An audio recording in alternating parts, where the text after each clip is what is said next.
Hi. This is Novel Admire. Welcome to my channel. Have fun. The Demon Lords Building a City. Volume 1 Prologue. The 300th Demon King. I woke up. A candle illuminates the dimly lit stone room. When I look down, there is a magic formation shining with a bluish-white light. Where am I? Where is this place? I straighten up, and look around and survey my surroundings restlessly. I haven't seen a room like this before. For what reason am I in a place like this? No, in the first place. Who the heck am I? I mutter to myself as I can't remember anything. I don't even know my name. I'm at my wit's end, so I desperately try to dig up my memories. However, I can't remember anything at all. I'm uneasy. I'm anxious, I can't stand it. At such a time, I hear a high-pitched rhythmic sound far away. When I focus my attention towards the sound, there was a woman there. She was an exceptional beauty. Brown skin, white hair, and wolf's ears and tail. There's not only beauty but also dreadfulness. I see a soul that's extremely frozen, an overwhelming presence. Finally, you were born.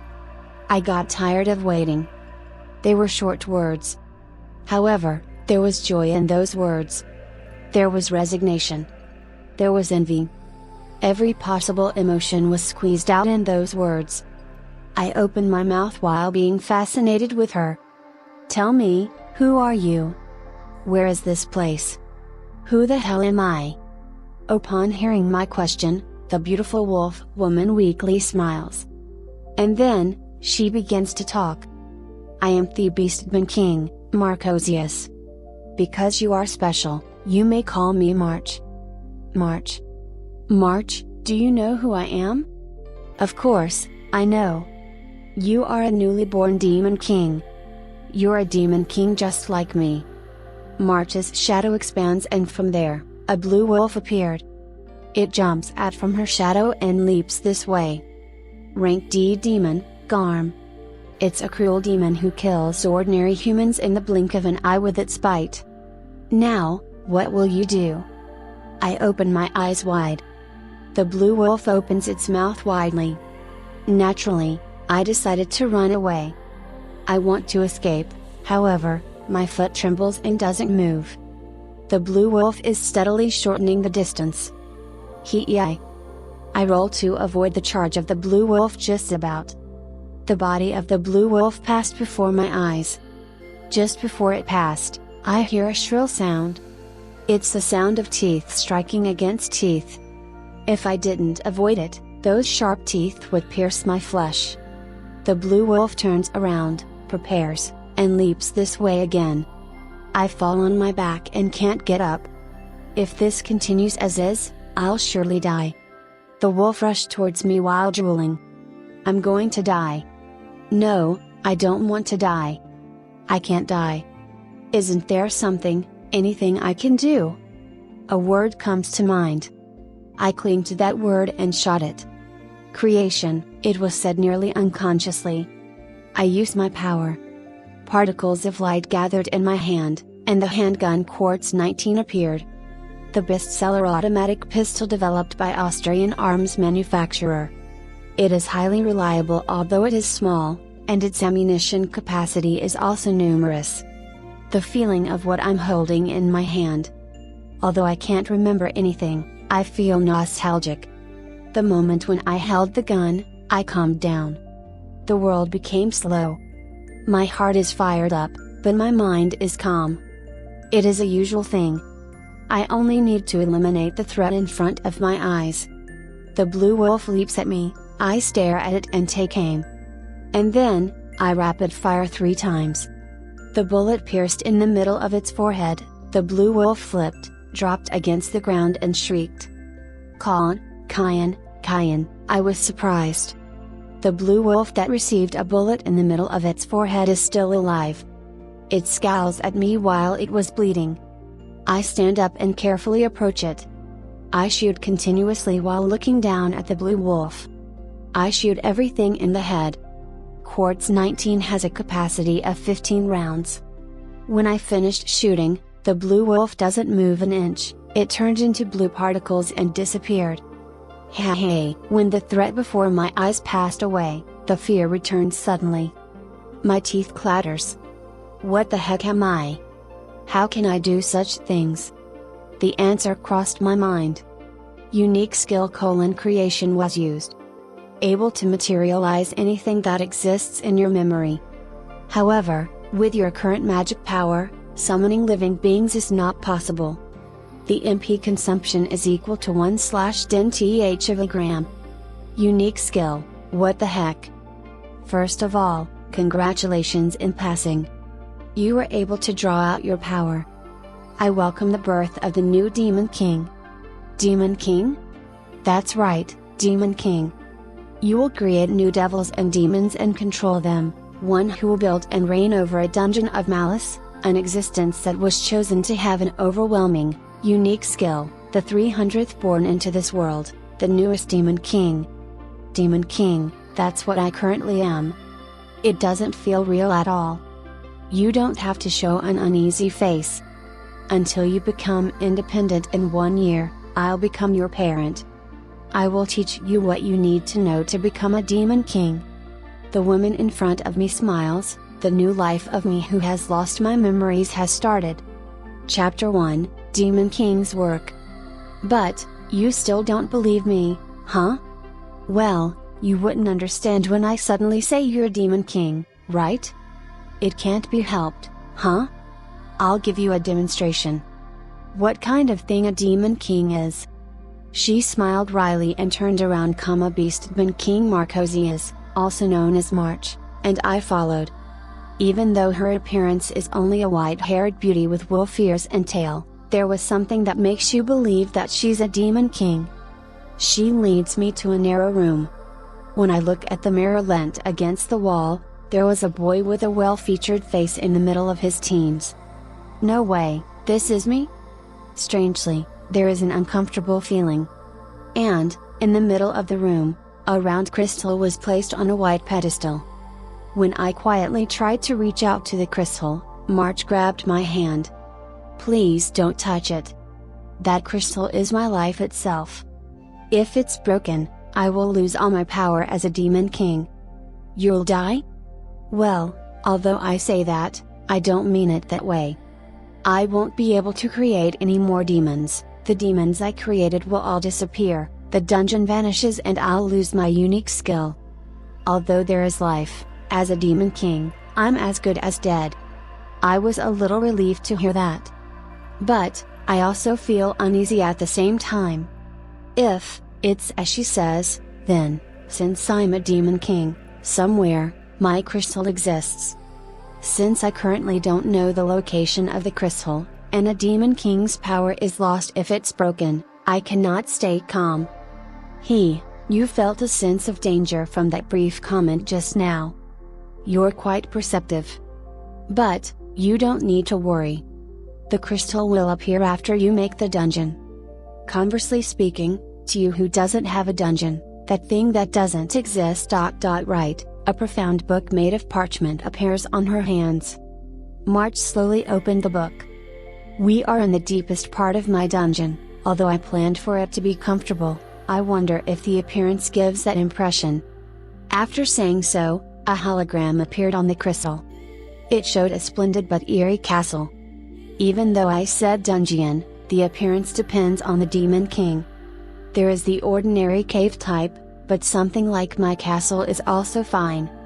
You can choose a forest too. You should decide what kind of dungeon you want to make now to prepare for when you become independent. I can't understand the things you said just now. What do you mean by becoming independent? Ah, I forgot to say. For newly born Demon Kings, they will study under a senior Demon King for 1 year, and they independently create their dungeon afterwards. In other words, I am your guardian for 1 year.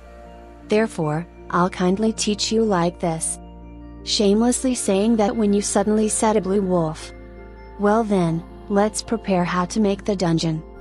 Repeat after me. Right, yes, let's see. The right, a book appears on my hand. I naturally open it. Then, there was a written page about dungeon making. From the list there, choose what you like and combine them. First is the exterior. It's the scenery that one can see from the outside. Pick something that fits your preference. The interior has distorted space-time.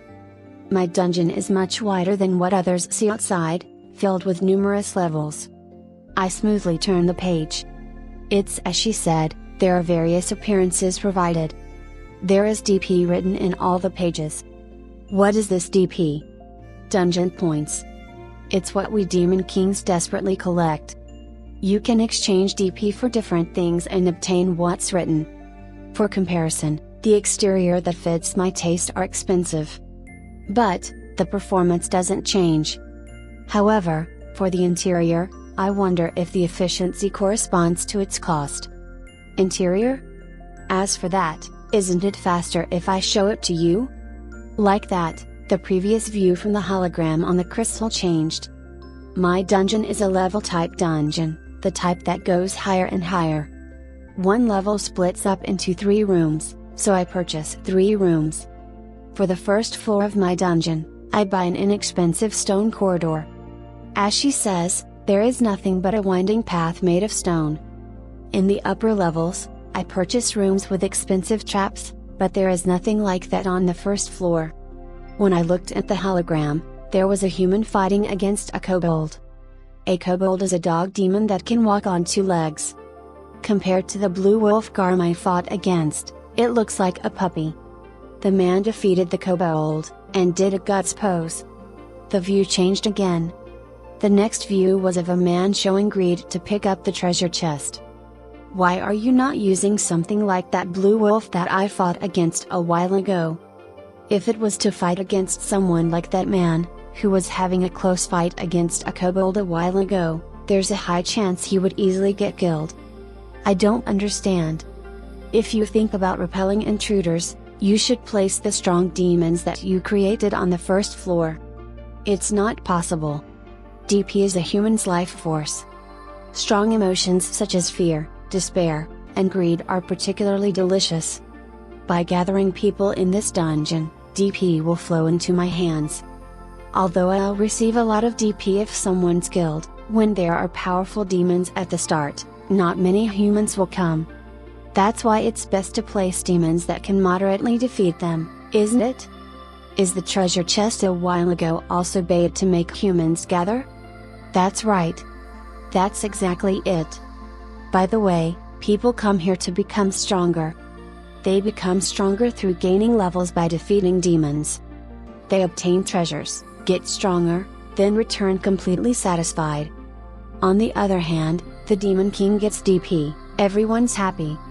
Incidentally, the powerful demons are placed in the upper levels since the XP gained from them is higher. I also benefit from the obtained DP from the strong humans. If you arrange the strength of the demons from the lower levels up to the upper levels, you can accumulate a lot of DP from both the weak and strong humans you gathered. I see, so that was the plan. For a Demon King to obtain DP, they need to be welcoming. If that is the case, the treasure is loudly set up, and the powerful demon is instructed to lose on purpose. I don't do that, you know? After all, the treasure setup is something exchanged with DP, and the demon isn't free of charge either. While a lot of people come to take it, it's the perfect time for a Demon King to turn black-hearted, isn't it? If by any chance, someone reaches the innermost part, it's the end if the crystal gets broken or he'll get killed. It unexpectedly requires much effort. A Demon King usually buys rooms filled with expensive traps for the last level like I do. An advantageous field for myself is also prepared to compensate. I gulped my saliva. I learned of both the difficulty and fun of a Demon King's work. However, I have one question. We use humans' emotion as nourishment, don't we? And although you said to use demons and treasures as bait to gather people, why must such an inefficient thing be done? To my question, Marge tilts her head. What do you mean? Well, to gather people and simply let them live, I think. Rather, stopping the dungeon and making it into a town. Then, You should be able to earn DP for 24 hours. When I said such words, March laughed and raised her voice. It's reasonable, but it's difficult. The efficiency of obtaining DP goes up when strong emotions come out. A battle of life and death. The excitement of acquiring treasures. Battles are the most efficient way to obtain DP. Really? That might be the case if you look one by one, however, if 100 times of people live for a long time, the efficiency might turn over, wouldn't it? There was a desire in me that doesn't want to kill other people for some reason. Is it related to my lost memories? It's contradictory that I am a man that can collect myself even though I'm holding a handgun. It might be so. If that's the case, it might be better if you aim to be a demon king like that. Only the demon king's fate, that's the demon king way. You are ready to walk on your path. That's right, huh? I'll do that. However, I want to study properly before that. As of now, it's only an empty dream. Good mental attitude. Since I already showed you how to make a dungeon, next I'll show demon creation, in a sense, a demon king's real pleasure. Demon creation. How are demons created? My curiosity was piqued. Chapter 2, First Demon Creation. Beastman King Marcosius declared that she would show how to create demons. Although it's important to make a dungeon, creating demons is important too. Anyhow, demons protect us demon kings, they also act as bait to lure humans. It seems that it's like that. So basically, people come to raise their levels. It's useless if there isn't any demon. And, there are two very different ways to obtain demons. First, is to use DP. You can ascertain the strength of a demon through their rank. There are 8 stages in total ranging from G rank to S rank. However, it's only possible to buy rank G and rank F demons with DP. Why can only weak demons be purchased? There is an exception. When you have created a powerful demon aside from those exchanged with DP, it becomes possible to buy that demon and demons 2 ranks below in the same family. For example, because I have created rank Cerberus, I can buy rank Cearthus with DP. I see. In other words, if I want to prepare powerful demons, I should create demons without using DP, huh? I'll give a demonstration. How to create demons without using DP. I'll use a demon king's personal medal. Watch and learn. Discharge. Shortly saying so, a medal engraved with a golden wolf appeared. It seems like it has an intense power hidden. I sense a strong magical power. March threw it to me. The moment I held it, information about the medal flowed into my head. Beast medal. Round K gives beast attribute to the created demon. Large correction to physical ability and vitality. Each demon king can create a medal engraved with their personal symbol once a month. In my case, it's the beast medal. When you combine 2 medals, a demon gets created. You should also try chanting discharge, it seems interesting. I'll try it. Discharge, a medal appears on my hand. A medal engraved with 2 intertwined spirals. I identify it to get more information. Creation medal. Round kit can be used to synthesize with 2 medals other than creation including the original, to create a demon. The manufacturer can change the attribute of the medal to what he desires and use it for synthesis. Also, from an innumerable possibility, there is the likelihood that what you desire will be picked. You can change the attribute once and never again. What the heck is this? Usually, 2 medals are used to create a demon, and yet, I can't create one if I don't have 3 medals. Isn't this surprisingly inconvenient? Now then, let's create a new demon with my beast medal and yours. A terribly powerful demon should be born from 2 original medals. Mart stares at me with eyes full of expectation. However, unfortunately, I can't create a demon with my medal. I'm sorry, but I can't make it. Here, look at my medal. I throw the medal to her. Since I was able to identify more information about her beast medal, perhaps she could do the same to my creation medal. March's complexion changed. What's with this unreasonable metal? No matter how you put it, is too strong. With an expression dyed in astonishment, impossible, she mutters. So. Is that so? Listen, a demon's strength is proportional to the energy from the metal used to create it. When 3 metals are needed instead of 2, it's irregular but also a good thing. Besides, comet creation is a rank metal. That the energy from the rank metal, which is a plus as it is, will still increase. Although only that can already be said to be unfair, why is even the attribute you like also given? It even has the likelihood to be chosen from countless possibilities? March snorts rudely. That's amazing. How can that not be anything but amazing? Demon kings have a hard time collecting metals with symbols of other demon kings' attributes needed to make different demons. However, what I'm saying is, as long as you have creation, you can choose which attribute to get, and it's possible to create any demon. Now that she mentions it, that's true. In that case, I can be proud of its terrific versatility that I can get what attribute I want and take it at face value. Besides, different demons sometimes appear even if the same demon king creates a demon using the same metal. For example, even if I use my beast metal, I'm not clear if a lion, a wolf or a hamster will come out. As long as it's a beast, then anything is possible. However, with that creation, you can choose among all the possibilities. There is no such unreasonableness, you know. I gulp my saliva. No matter how I hear it, this metal is so efficient that it's broken. You better not tell your metal's efficiency to other demon kings. Is telling it to March okay? I am your guardian, so isn't it fine? Besides, I already. However, this is troublesome. A demon can't be created with only my beast and your creation, huh? Well, there's nothing I can do about it. Consider this a large service. I'll also give this. It's a medal I obtained from another demon king. Moreover, this is an original and not an imitate. There are 3 rank medals.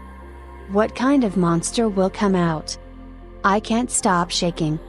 March puts the beast creation and also flamey metals on my palms. Flamey metal. Round K gives flame attribute to the created demon. Large correction to vitality, physical ability and magic attack power. This metal is also A ranked. It seems that a rank metal is considerably rare judging from her tone. Now then, hold the metals tightly, then chant synthesis. The feeling of expectation makes my heart beat quickly. I bow, pray, then begin to talk. Synthesis, light peeks through my palms. A dazzling light. The heat rages. I gently opened my hands, light began to leak. Shadows form in the air. The scene where a beast and flame become one floats in my mind. Every possibility floats one after another. Among those, I instinctively grab one possibility. Furthermore, with the ability of creation, I add one last piece to my demon that I couldn't find. What do I want? What I want for this new life, I have decided on the answer. For my first creation, a friend is good. We can spend time together for a long time, talk together, and laugh together. I change a creation into a human. I add the human attribute to beast and flame. And now, a new life is complete. The light stops. She was there. Golden hair similar to molten gold tied up with a golden pin, fox ears with black tips. And, fluffy and soft foxtail. Above all, she was beautiful. A girl in the first half of her teens. Her body is full of dangerous charm. No way, don't go. There is practically no such demon in the territory of a demon king S rank. This is the first time I have seen one. March's pupils are showing mixed fear and excitement. I also can't stop shaking from the girl's hidden power. The girl opens her eyes, she has red pupils. Her eyes looked at me straight. I lost my voice to her excessive beauty. The girl's lips, which have a healthy color, open. Achisan. And then, she jumped at me. At that appearance, There is not a bit of that mysterious atmosphere in just a little while ago. Chapter 3, Danko. Achisan, Achisan.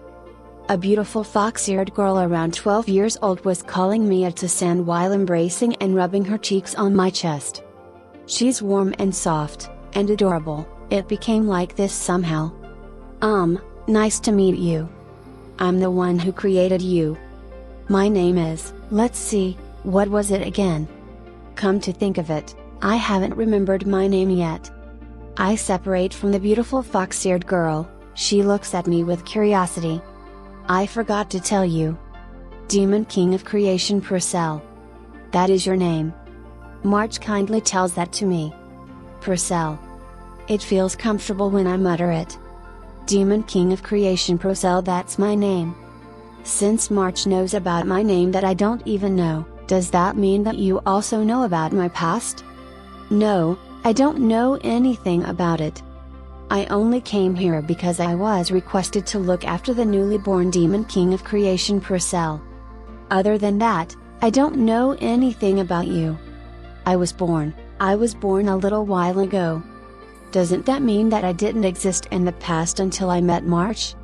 Judging from March's story, I'm a baby that's less than 1 day old. That's right. You are a newborn baby. Well, for a demon king who was born with some education and knowledge, it's easy to misunderstand. However, you didn't exist in the past. That's a lie. Even if I can't remember, I'm sure of that. Because, when I was fighting the Blue Wolf, I summoned the automatic pistol called Quartz 19 with creation. Still, my creation is creation, able to materialize anything that exists in your memory. However, with your current magic power, summoning living beings is not possible. MP consumption is equal to 1/10th of a gram. In other words, I have knowledge of Quartz 19. It is impossible that my past doesn't exist.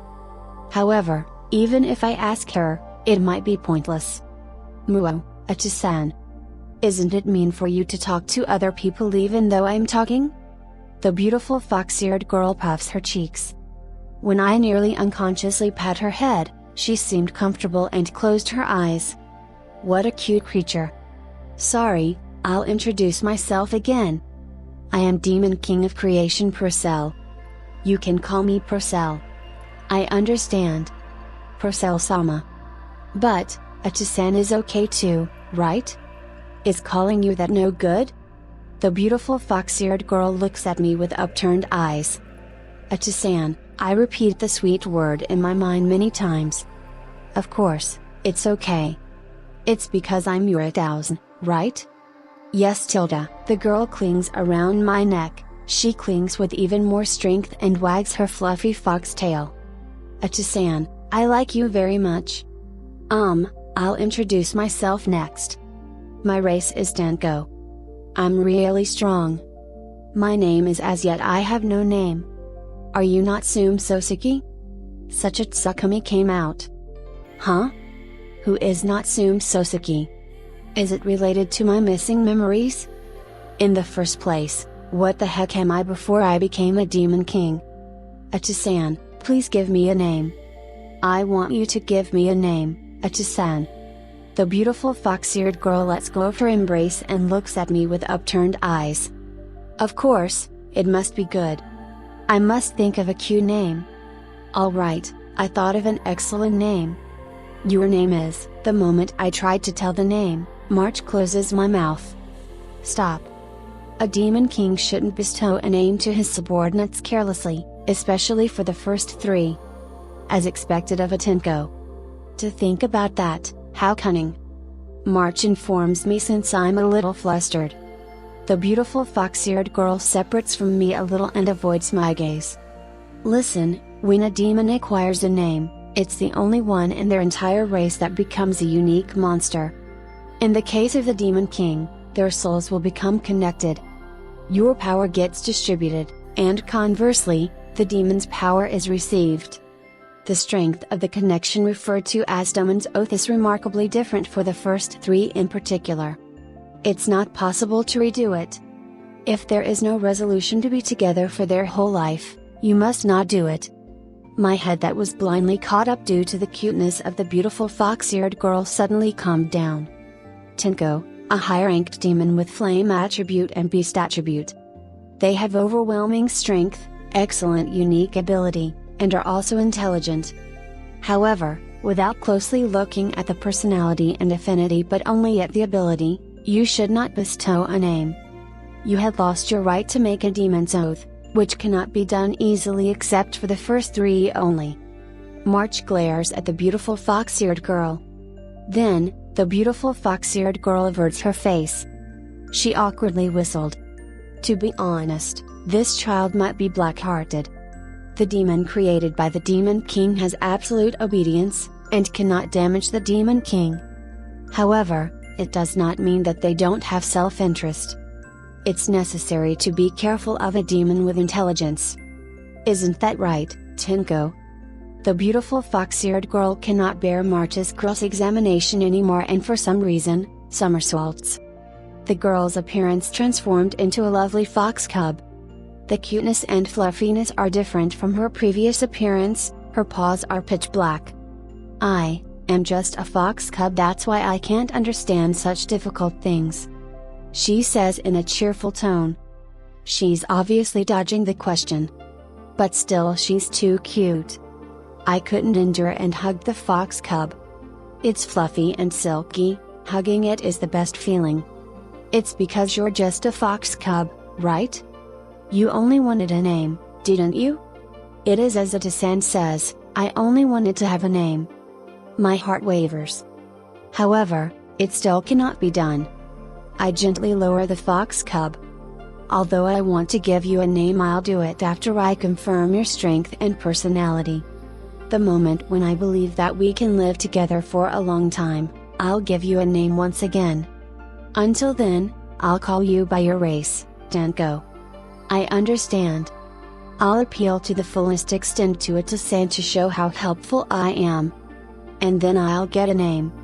In an instant, Tinko's uninterested facial expression quickly seems to be floating. Her selfishness is very high.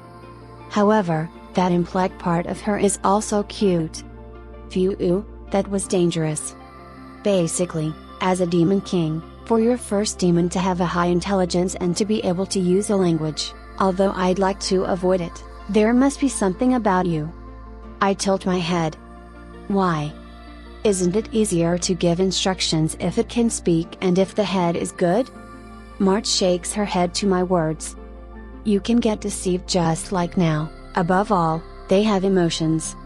The demons used against humans as shields for us, demon kings, are called expendable supplies. Speaking of, in the case of an emergency, they are unusable demons. What? There's such a thing? I don't have to worry. It's alright. I won't kill using this child. This child is my first demon. I created this child wishing that we will be together for a long time. Fighting and surviving together. That's why it's alright, and although it's cold-hearted, I'll properly make demons used for killing and create them with corresponding ability. I'm a little relieved. You sounded a little scary. In some way, you might be crueler than other demon kings. March smiles wryly. And, she claps her hands. I'll teach you another thing. You can see the level of a creature of this world if you observe the other party. And, in the case of a demon king, it's possible to see the specific status of their created demons. Well, it's even possible to peek into others' demons if they have a skill like me. You should look at the status of the Tinko. I understand. Tinko. I'll take a look. Okay, Tilda, because the Tinko in the form of a fox cub raised her voice in agreement, I look at her status. Race, Tinko S rank, name, unnamed, level, 1, strength S, endurance B plus agility S, magical power S plus luck, a uniqueness X, skills, transformation, ruler of flame, complete magic immunity, extreme speed, enhanced reflexes, future sight. I see, so this is status, huh? It shows the rank in the status. That's right. The most important thing is the race's rank. For example, the status has a relation to the rank, so it means that there is a difference between an E rank race and an S rank race. An S rank race with A stats is comparable to an A rank with A plus stats and a B rank with S stats. When you raise the level, the ability rises according to the rank and status. A straightforward explanation. I try to look at the Tenko's status based on it. S rank race and all stats are very high level. Hey, no matter where you look at, Tenko's status is quite broken, isn't it? It is extremely broken, right? That's the power of your creation medal. In the first place, a demon king cannot create an S rank demon. I might get a reward from my superior. 3 medals are used instead of the usual 2, and in addition to that A rank medals were used entirely. It might be the reason that a demon with unreasonable power was born. Ahem, Tenko is strong, you know. The lovely fox cub, whether or not she's aware of our feelings, proudly throws out her chest. Who will believe that such a cute fox cub has an overwhelming strength? I understand how to create demons. On that note, let's steadily create more demons. A battle needs numbers. A strong demon, when surrounded by several times its number, won't be able to do anything. Then, I suddenly remember.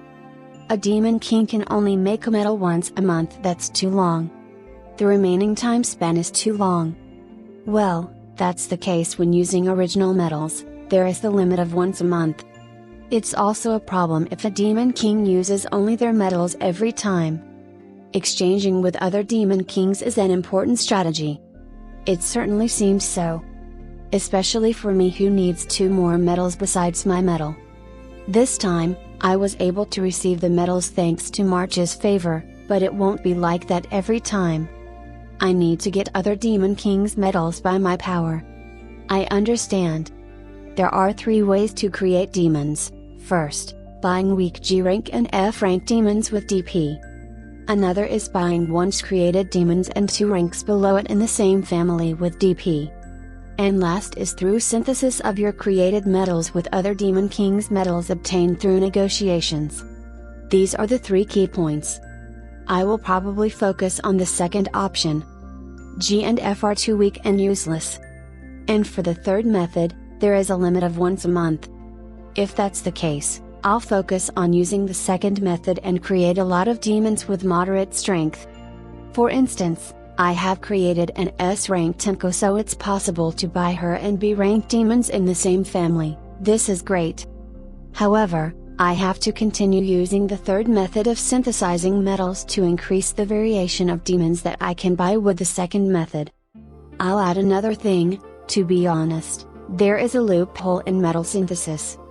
A while ago, I talked about original metals and imitation metals, right?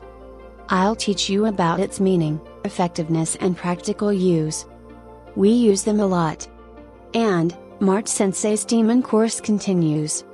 Imitation, the direct translation is counterfeit or fake. Which reminds me, my creation metal cannot be used in synthesis if the other metals are not original. What is an imitation metal? Chapter 4, Imitation Metal. I think that you also noticed it, but it's immensely difficult to have several strong demons using the methods I taught thus far. I nod. After all, the fact that Demon King medals can be used only once a month is a bottleneck. But, the method is sufficiently prepared. Now then, let's summon the Demon King's book. Spell. In response to my words, a thick book made of parchment appeared on top of my hands. Turn the page while thinking about metals.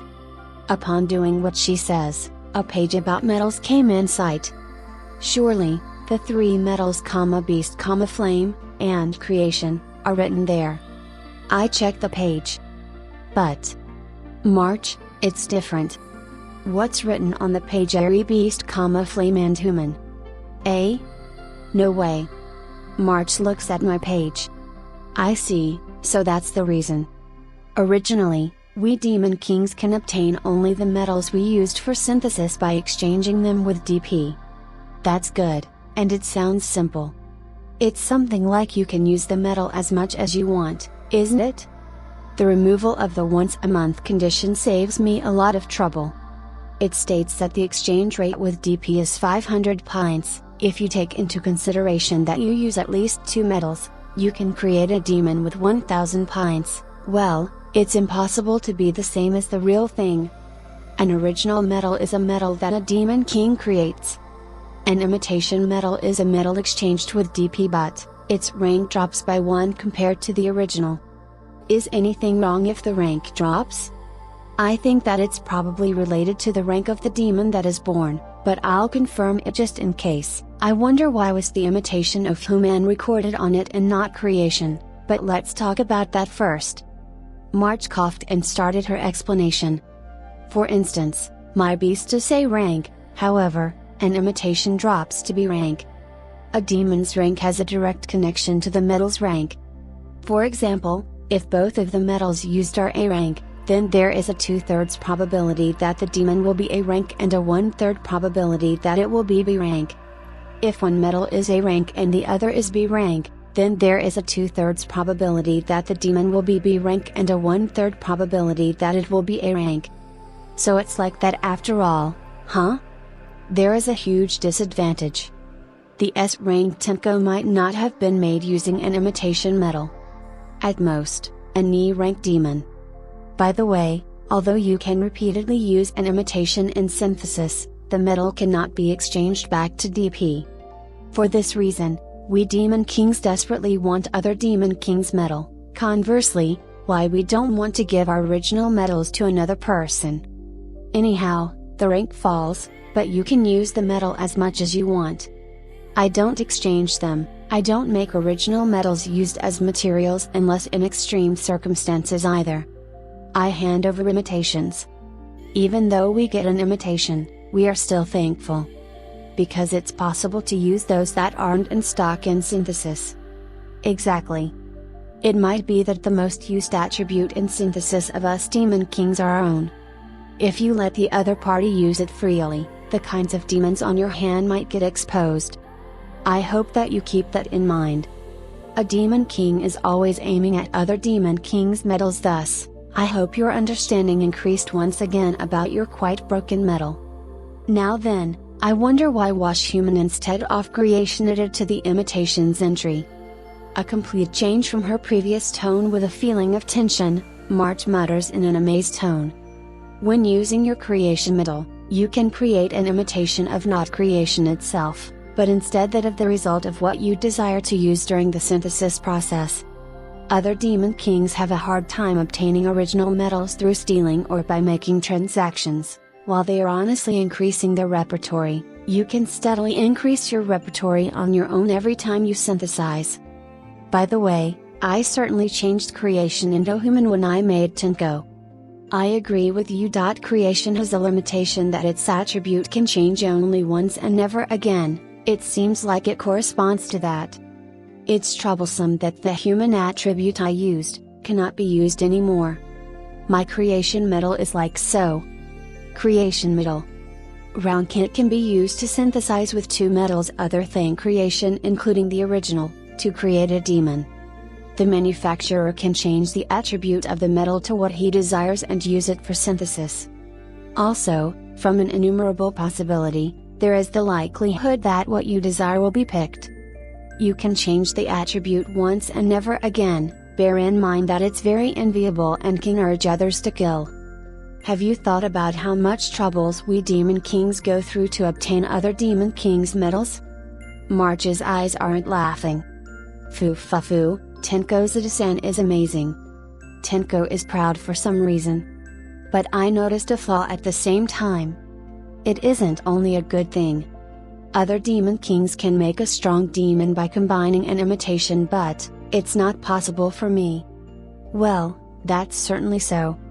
As for me, it only needs my original base metal and a B rank imitation metal, but it usually results in B rank. A rank if I'm lucky. But in your case, you can't make anything without other demon kings' original metals. Creation's demerit. It's quite large that it's no good for at least one to not be an original metal.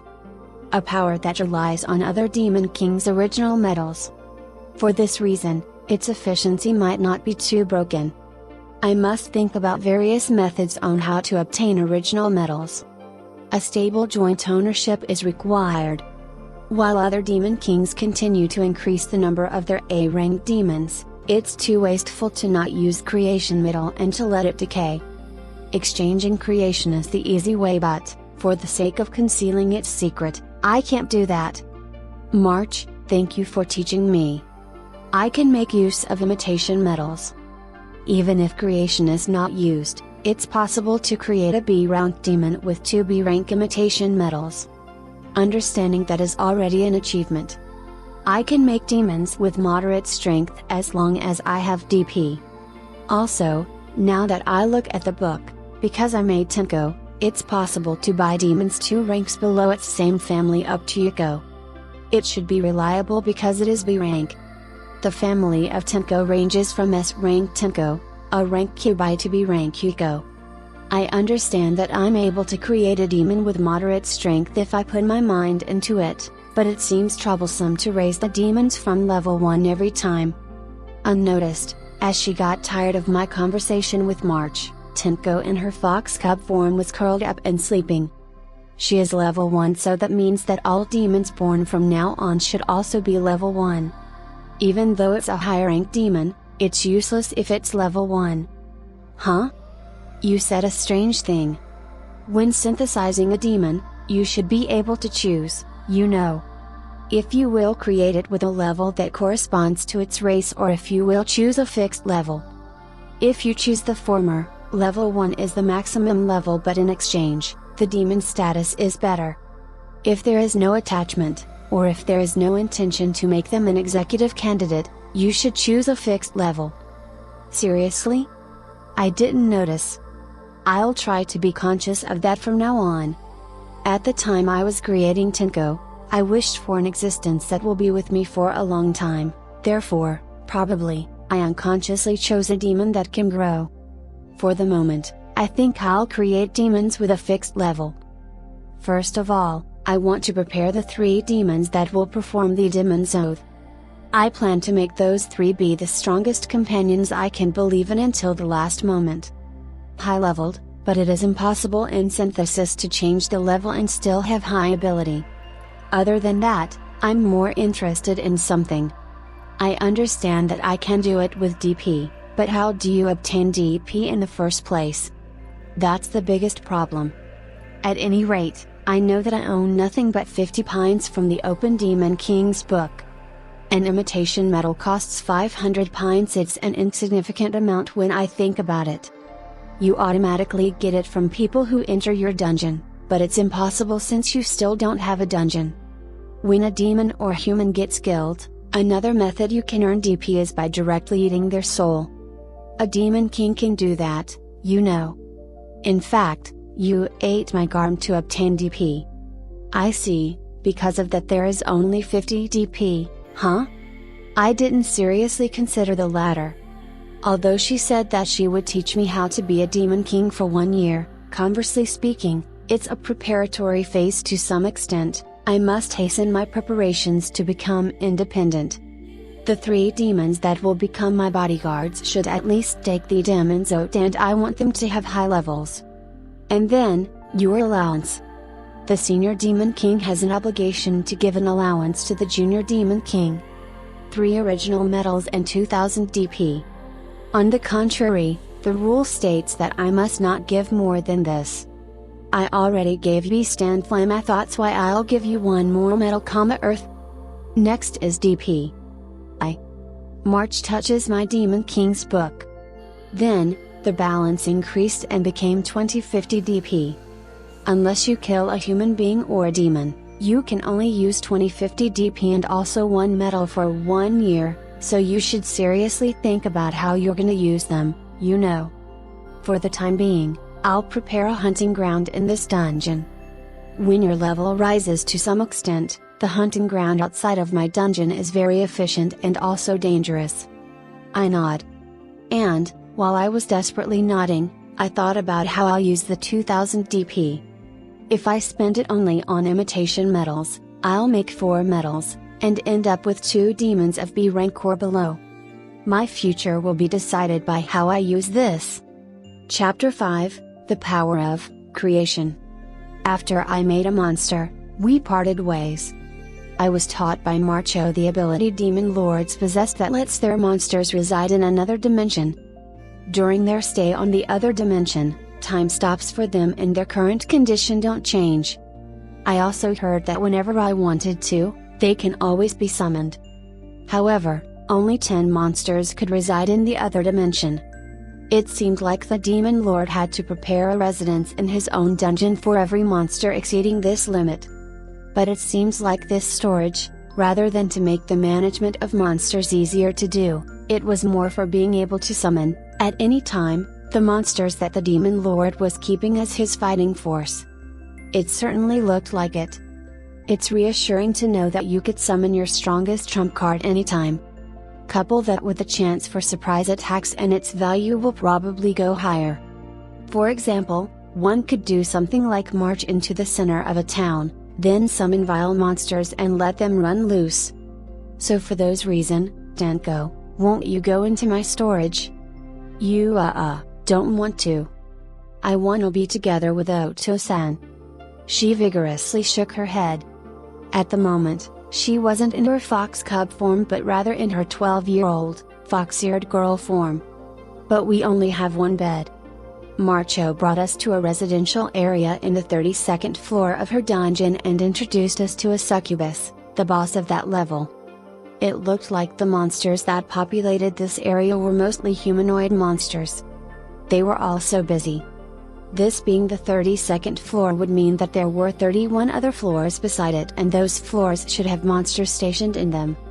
What the heck, could Marcho possibly be followed by hundreds of monsters? And since the place we've been brought to was a residential area, a great number of houses were lined up. We were given one of those houses to be used as we wished. The house was filled with a complete set of common furniture and had everything one would need taken care of. However, the house was probably built for someone living alone and thus only had one bed. Then, I'll sleep together with Oto-san. Tenko wants to sleep with Oto-san. Her eyes lit up as she said those words as if the plan she thought of was a brilliant one. Although we're Demon Lord and his monster, we're also a boy and a girl. Even so, Oto-san is Oto-san. You won't do weird things to me, right? She inclined her head and looked in my face. To the question of this pure and innocent little girl, there was but one reply. Of course I won't. I'm your Oto-san, so I won't ever do weird things to you. Then, can we sleep together? Of course. Yay! Tenko smiled and embraced me. There was one thing I noticed. This child, whenever she's happy, she says yay. I found her peculiar intonation which rises at the end of it to be pleasant. Shall we eat first before going to sleep? Eat? She tilted her head in bewilderment. Well, I guess it's because of one of the common general knowledge demon lords and monsters were born with that says we have no need of food. We could eat but it would only be for the taste and nothing more. Want to do an experiment? I brought her to the dining room. I set the table with dishes as well as forks and knives. She was puzzled as she took a seat. Creation, I used my own unique skill. Unique skill, creation, has been demonstrated. It materializes certain things from your memories. However, things having a trace of magical power as well as living things can't be materialized. The consumption of MP is 1/10 of the weight of the materialized object in grams.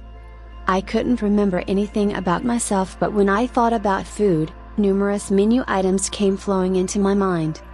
First, I poured some corn soup to a dish followed by steaks into another. I also lined up some French bread on the dining table. Whoa, so amazing! Oto-san could also make something like this. It's delicious.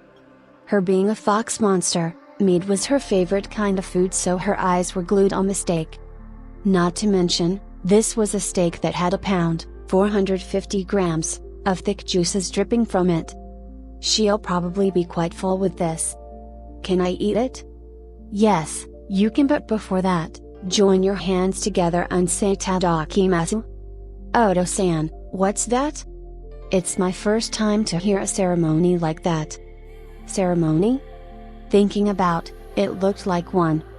There was no meaning behind it, but I felt that it was only natural to do so. I don't remember why, but it feels weird if I don't do it. Will you not put your hands together for me? I understand, Odo-san. I first showed her how, and when she learned it, she also joined her hands together. Itadakimasu, and so, the two of us began our meal. Tenko ate her meal by skillfully using her fork and knife. Then again, she's a highly intelligent monster after all. And then, in a blink of an eye, the steak was gone. Tenko looked at her emptied plate and a look of dissatisfaction was visible on her face, so I used creation to make her another serving. When I did so, she flashed a smile like a flower in bloom. Odo-san, thank you. She said so as she wagged her foxtail. By the time I finished eating, she was also done with her seconds. It was delicious. Odo-san's so amazing for making a feast like that with magic. I didn't think that I can also make food with it, so even I was surprised. My unique skill was quite useful. I remembered about my status and checked my MP. MP, 1752 thousandths. My MP had decreased by about 250. 1/10 of the weight in grams. The cuisine I had created then was exactly 2.5 kg. If continued until I've exhausted all of my MP, I can make anything I wished until it all weighed a total of 20 kg.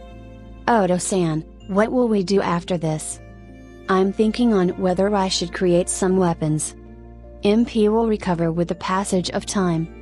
If my physical condition isn't good, the recovery will be less, but under normal conditions, I would recover about 50 MP in an hour. But one can't recover more than what their maximum MP will allow. So for me, who can create useful tools with my MP, letting it stay at its maximum value and not do anything with it is an awful waste. Are you gonna make weapons with the magic you've used to create the feast? Yeah, I can make anything in my memory except for living things, as well as the things that have magic power running inside of it. If ever I could make things that contain magic power, I would have mass-produced metals. The fact that I couldn't was disappointing. And then, I thought of something. It was about F and G rank monsters. If I let those guys carry murderous weapons, wouldn't I then be able to create a powerful army at a low cost?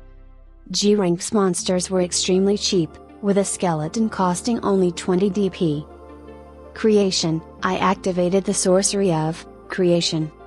What I was making was a weapon referred to as an assault rifle. M&K MK416, length, 560 mm. Weight, 3.09 kg. Clip size, 30 rounds. Rate of fire 850 rounds per minute. Effective firing range, 400 meters. The M&K MK416 is, even among a great many assault rifles, considered an excellent machine for its overwhelming durability and reliability. It can even be shot after it had been drenched in muddy water. If the monsters, who were novices when it came to guns, were to use them within the dungeon, it was better to put more importance on the gun's durability and reliability rather than its performance. My MP decreased. MP, 1452 thousandths. Given the amount of MP I recover per hour, it was possible to make an M&K MK416 within 6 hours. And 4 of it in a day. Furthermore, 120 in a month. Having around 100 skeletons that carried and mastered firing assault rifles would be interesting. I'll diligently make that happen. Odo-san, are those wrought iron rods weapons? They don't look all that powerful to me. It's an unbelievably strong weapon. It far surpasses anything like a great sword. The 5.56 mm X45 caliber may be small, but that just means it's easy to handle. This thing that can fire 850 rounds per minute with each one's having a speed of 890 meters per second was by no means weak. However, Tenko was looking at me with eyes full of doubt. I guess it can't be helped. Then, I'll show you its power. Let's go to the maelstrom that Marcho told us about. From what Marcho had said, one would have to hunt monsters in order to gain some levels. Marcho had given us permission to freely use maelstroms, one from which C-rank monsters comes out and two of which that produces D-rank monsters. She said that if the ones that I hunted were the monsters that regularly come out of the maelstroms, then it wouldn't hurt her pockets since it looks like that by paying for 100 times the amount of a monster when buying them with DP. It's possible to purchase a maelstrom which gushes out that kind of monster once a day. Beyond that, she also said that she would tell me of better hunting grounds outside of her dungeon after we've gained some levels. Before all of that though, I'll go use these maelstroms and show Tenko the power of an assault rifle. I'm looking forward to what kind of reaction she'll have. Chapter 6, Assault Rifle. We headed towards the house of the succubus living in this area. This succubus was the one in charge of this residential area. Furthermore, it seems like this residential area was the only safe one on this floor. Each floor of the dungeon is divided into 3 rooms and each of these rooms could be set up individually. I heard that if one were to take a single step outside of the residential area, they'd be attacked by the bloodthirsty monsters. For us to reach our goal, the maelstroms that gushes out monsters, we needed the guidance of the succubus. We finally arrived at the succubus house and so we knocked. Era. May. Welcome, creation, Demon Lord Procel-sama. I didn't expect you to pay me a visit on the very first day. A calm-toned woman appeared. But of course, this was no ordinary woman. She had pink hair, a voluptuous figure, and most noticeably, bat-like wings and a slick, hairless tail. Such was the B-rank monster succubus. She had a special effect on her that anyone that looked at her would be attracted to her. I then felt a pain in my hand. It was Tenko pinching me. Mu, Odo-san, what a loose face. I must have had a pretty dirty look on my face when I was looking at the succubus. Tenko pouted. It was horrible. With that, I wouldn't have had any dignity left as both a demon lord and as a father. So I cleared my throat and calmed my mind. Succubus. We came here for a task. We want to raise our levels right away, you see, so we wish to use the D-rank maelstrom. By the way, it seemed like the D-rank monster that comes out of the maelstrom was the monster I fought when I had just woken up, the Blue Wolf Garm. If I could defeat it with just an automatic handgun, I saw no reason to lose to it now that I carried the M&K MK416, an assault rifle. Their capabilities were worlds apart. Is that so? I understand. I'll guide you. Well then, I hope we can be friends. Thanks, you're helping us out a lot. The succubus beckoned.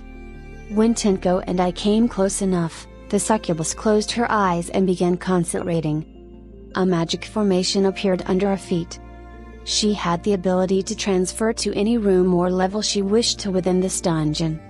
It seems it was for this reason that she was in charge of the residential area. As long as she had the strength, she could send the monsters living in the residential area to wherever they were needed. One doesn't need to think hard to know the advantages such an ability would create. And then, light rose and the transfer magic was activated.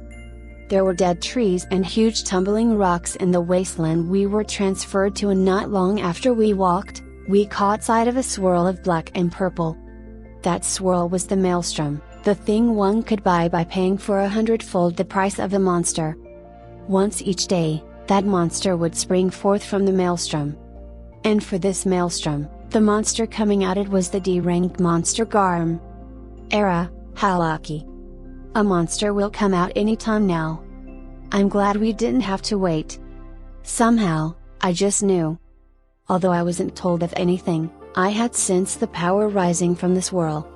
When monsters of the D rank were created with fixed levels, it would typically be created at around level 30 to 40. Generally, it looked like those monsters would be on par with demon lords and S rank monsters at level 1. I had heard that under the assumption that my basic abilities were on par with the Garm, it was then expected that I would certainly win over it by having a unique skill under my belt. And so, the Garm was set on me in my first fight. I distanced myself about 200 meters away from the swirl. Era. Is it fine to be that far away? Weren't you here to hunt the Garm and level up? The succubus asked the question in her calm as ever voice. It's alright. I'll reach it just fine. The maximum effective range of the M&K MK416 was 400 meters. It's easy to misunderstand, but this assault rifle wasn't a gun for rapid fire shooting.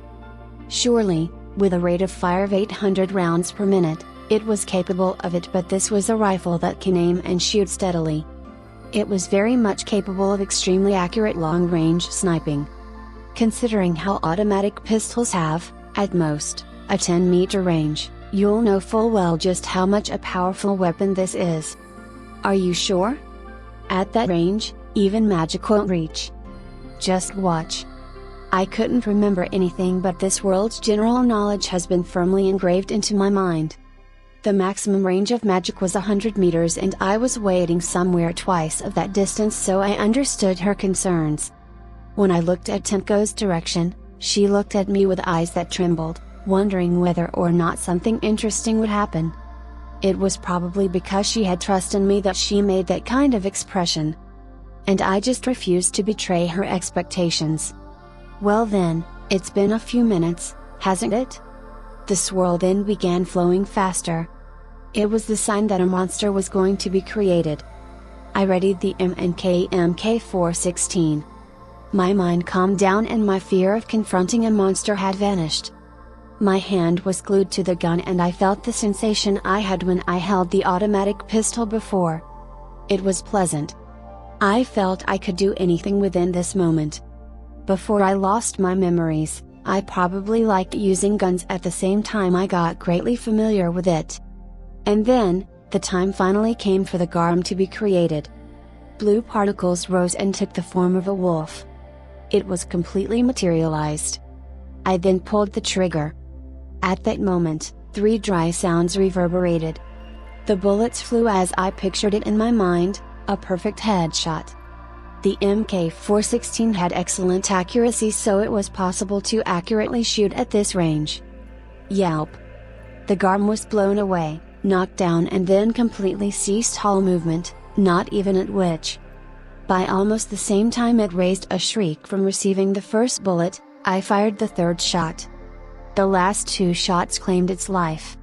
The M&K MK416 boasted a rate of fire of 850 rounds per minute. Had I kept pulling the trigger, even more bullets would have been sprayed. But I intentionally fired only 3 and stopped. This is what's called a 3-round burst. When full automatic firing is done, the gun would be harder to control, worsening the spreading of the bullets and increasing the number of wasted bullets. Moreover, overheating the gun's barrel would cause it to bend. On the other hand, single-shot guns couldn't be relied upon on securing the kill. And so, the 3-round burst was developed. Trials have revealed that the shots were accurate up to the 3rd shot. So by firing a set of 3 shots, the accuracy would be improved and ammo conserved. Furthermore, while letting the gun barrel rest, one could then take the time to adjust his aim. However, if ever there was a need to keep on raining bullets, then the gun's rapid-fire capabilities could be displayed as much as one wants by selecting the full auto mode. Amazing! As expected of Creation, Demon Lord Sama, a one-sided battle from twice the maximum range of magic.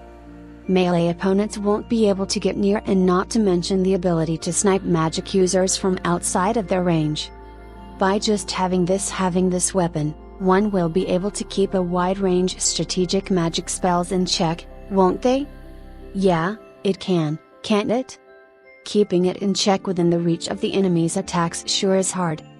There exists strategic magic spells in this world that possess powerful effects in exchange for taking a very long time to chant. One would generally use these magic spells from around 100 meters away the enemy while being protected by their vanguards. However, for this assault rifle, A distance of 100 meters is nothing. These strategic magic spells won't even get the chance to shoot. But I was a little surprised by the succubus's words. Her words held a great amount of strategy within them. That's Odo-san for you. Odo-san and his weapon are amazing. In contrast, Tenko's words held pure innocence. She had ran up this way and looked at my assault rifle with great interest. Do you want one? I do. But, I don't want something that shoots from far away. I want something that can shoot up close and with a boom. Up close and with a boom. Then I have just the thing. Luckily, I still had some magic power left. I'll take out another weapon instead of an assault rifle for Tenko. Surely, she'll be pleased with it. Understood. Then, I'll prepare a gun for close range and with great firepower.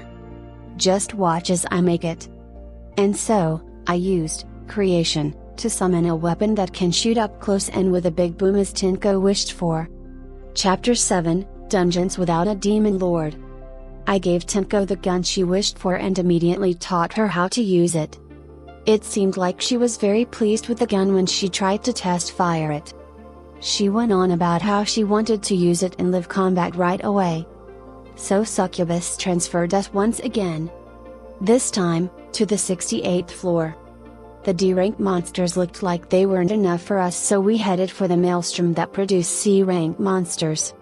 What the heck, just how many floors are there? All in all, 101. Way. It was beyond what I imagined. I didn't expect it to go over 100 floors. That's because, Beast, Demon Lord Marcosius is one of the great old demon lords and has reigned for nearly 300 years. What's more, she's also a very hard-working person. She also has around 1,500 monsters, by the way. That's way more than what I imagined. I shiver at the thought of us clashing. It's obvious, but the forces I command at the moment were nothing compared to hers. Marcho would probably beat me senseless without even sweating. Odo-san, don't worry. I'm here after all.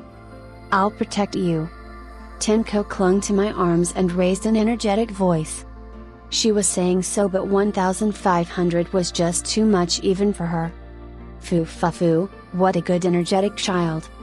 As expected of an S-rank monster, even after being told of such things. But rest assured, creation, Demon Lord Procel-sama, she doesn't have any ill will towards you. Your training is, after all, her final main task. Final. I caught notice of those words. Oh, you haven't heard of it? The succubus looked at me with shock all over her face. Nope, I haven't heard anything. Is that so? Then, I don't know if I should be the one to tell you. Apologies, but it's a secret. The succubus quickly bowed her head. I showed her that I understood, but Tenko looked like she was unsatisfied with it. Tell us, Tenko pestered. The succubus was smiling bitterly, but then, it looked like she finally gave in a little. Just a little, okay? When she said those words, the voice of a girl that shouldn't have been there was heard. There's no need for that. The space in front of me distorted, and then, Marcho was there. Really now, it was a good thing I checked up on your group. Succubus, I can't say I approve of talking as you wish about important and private matters. I have no excuse, Marcosius-sama. Well, it's fine. It's not like I forbade you talk about it. I'll let it go in consideration of your general performance. The succubus quietly lowered her head and Marcho smiled wryly. Can you also use transfer magic? No, I can't use high-ranking magic like succubus. I'm kind of a muscle-brain demon lord after all. It's more of like using my authority as a demon lord. I can jump to any place I want as long as it's within my dungeon. That was a convenient ability.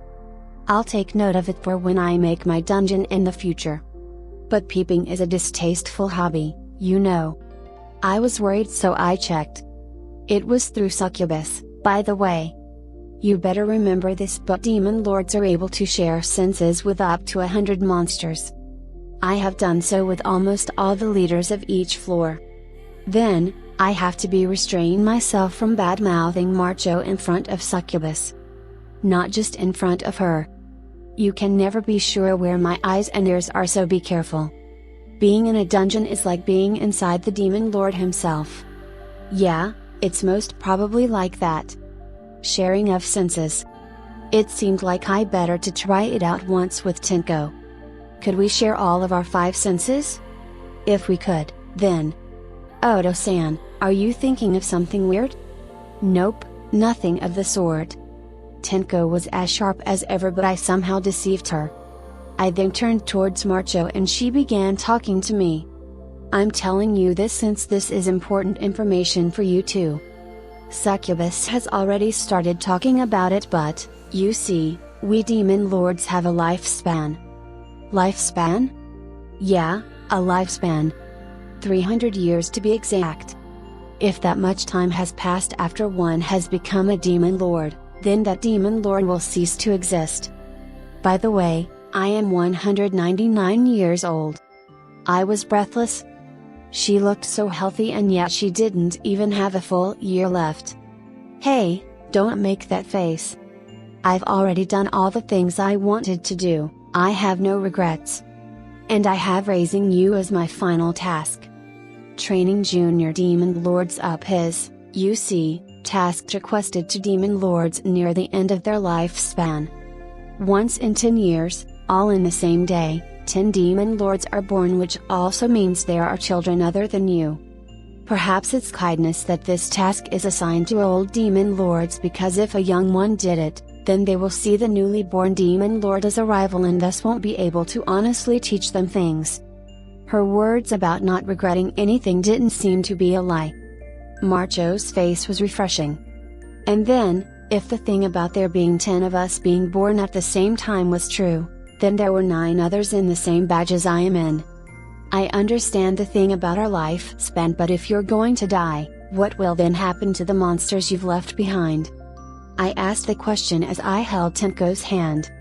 I had been taught in the beginning that if my crystal was destroyed, my monsters as well as the dungeon would vanish.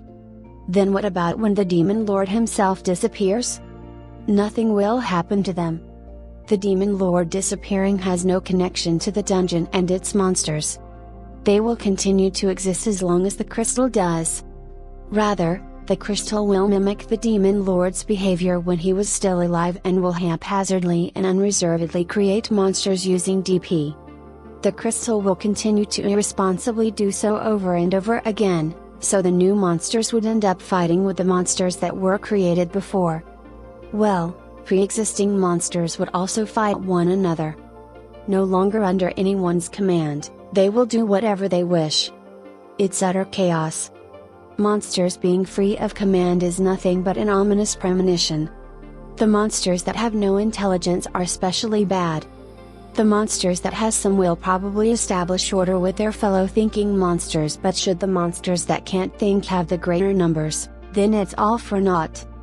A dungeon no longer having a demon lord is probably a very difficult place to live in for all its monsters. Well, after I'm gone, my monsters of the Covenant will be entrusted to someone else. The monsters are going to be free. They can establish a new order in the dungeon, rage as much as they want, or even go outside. Until the crystal is broken, all they have to do is live to the fullest. What happens to the monsters that went outside? Many of those children are subdued by humans. And sometimes, that act is connected to the end of the dungeon. The humans will turn serious and a full-blown dungeon subjugation will begin. Humans have great numbers as well as beings called heroes, beings on the same level as a demon lord. If the humans got serious, no one will be able to win against them, especially a dungeon that doesn't have demon lord. It was the natural conclusion. The monsters that went outside and hurt the humans would incur their wrath. And then, the humans also probably knew the fact that those monsters would be wiped off as well if the crystal was broken. One should always try to cut evil at its roots. In the absence of a demon lord, the dungeon's defenses would considerably go down, and in the end, the crystal would be broken and the dungeon and its monsters would be no more. By the way, do you remember that I told you about teaching you better hunting grounds than using the maelstroms? Of course. In fact, I was quite looking forward to it. Maelstrom would create monsters only once each day. On top of that, I was only permitted to hunt the monsters from 2 D rank maelstroms and from 1 C rank maelstroms. It was for the sake of increasing our levels as well as the DP I possess that I wished for a splendid hunting ground. It's what I just taught you. A dungeon that longer has a demon lord and has fallen to chaos. You can freely hunt the monsters there. After I'm gone, you may do the same in this dungeon. I shook my head. As expected, even when I'm told that I could do anything I want with the monsters in here, I would hesitate. I don't mind doing so with the monsters that don't have any intelligence like the Garum, but for those that do, like the succubus, I can't say the same. And then, the person in question opened her mouth. Marcosius-sama, we won't allow that. Even after you're gone, we will still continue our primary purpose, and isn't it the protection of this demonic beast castle? We will continue protecting the dungeon that the great demon lord Marcosius-sama has built while punishing any misbehaving children. We won't bring disgrace to you nor let anybody do so. There was passion in her words. I was a little envious and wished I had subordinates like her. Is that so? Is that? Geez, you children are wasted on me. Marcho displayed a smile. Her popularity, which she had surely gained on her own, made the succubus say such things. I'm blessed to have subordinates like them, but not everyone is as fortunate. The Crimson Cavern I'm planning to show you is a dungeon where all the monsters that possessed intelligence have either died or abandoned it.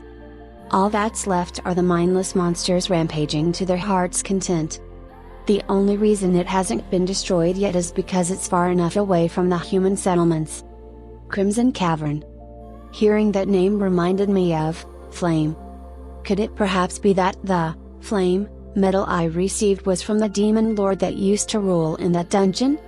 I certainly won't mind hunting those mindless monsters. It would surely be tough if the enemy was a monster that possessed intelligence and reason like the succubus, but when they're mindless monsters like that, I wouldn't need to hesitate. You better not go unprepared. There may not be any high-ranking monsters that the demon lord himself has created anymore, but still, among the monsters the crystal is continually creating, C-rank monsters are all over the place.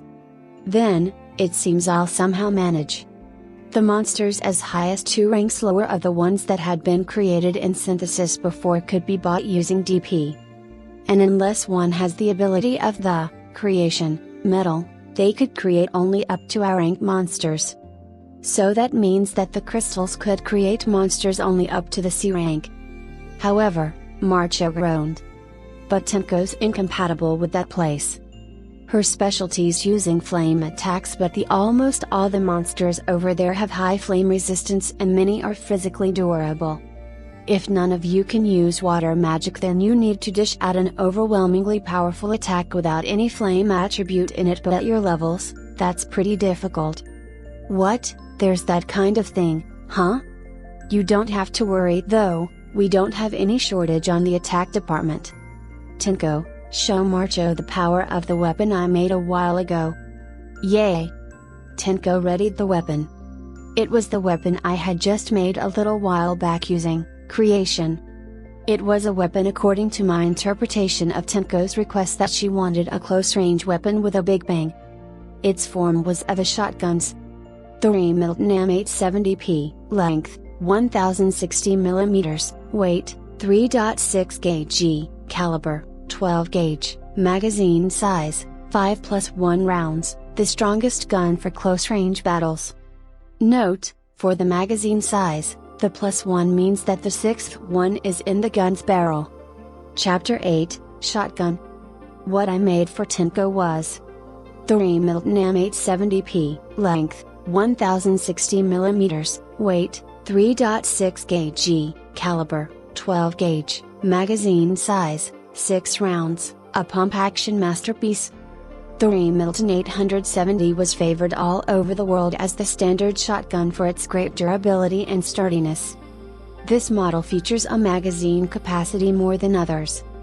In the meanwhile, Tenko placed her finger on the trigger guard and skillfully whirled the gun around. What is that iron stick? By the looks of it, there doesn't seem to be any magic power running through it, but that doesn't outright mean that it's an ordinary weapon, now does it? Look forward to seeing it in action. A little while earlier, Tenko did some test firing and she ended up completely pleased with the Remington M870P. Even the dangerous gun may be nothing but an amusing toy for her. So, the four of us headed for where the maelstrom was.